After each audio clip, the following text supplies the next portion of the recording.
एक बार अकबर और बीरबल बगीचे में बैठे थे।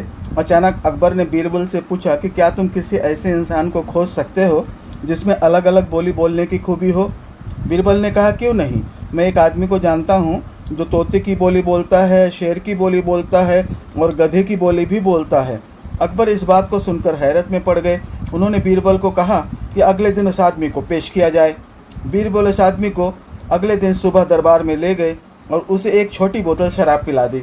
अब हल्के नशे की हालत में शराबी अकबर बादशाह के आगे खड़ा था। वह जानता था कि दारू पीकर आया जानकर बादशाह उसे सजा देगा, इसलिए वह गिड़गिड़ाने लगा और बादशाह की खुशामद करने लगा। तब बीरबल बोले, हुजूर, ये जो सजा के डर से बोल रहा है वह तोते की भाषा है। उसके बाद बीरबल ने वहीं उस आदमी को एक और शराब की बोतल पिला दी। अब वह आदमी पूरी तरह नशे में था। वह अकबर बादशाह के सामने सीना तान कर खड़ा हो गया। उसने कहा कि आप नगर के बादशाह हैं तो क्या हुआ, मैं भी अपने घर का बादशाह हूँ, मैं यहाँ किसी से नहीं डरता हूँ। बीरबल बोले कि हुजूर, अब शराब के नशे में निडर होकर यह जो बोल रहा है यह शेर की भाषा है। अब फिर से बीरबल ने उस आदमी का मुंह पकड़कर एक और बोतल उसके गले से उतार दी।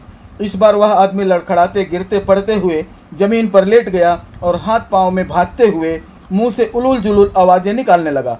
अब बीरबल बोले कि हुजूर, अब यह जो बोल रहा है वह गधे की भाषा है।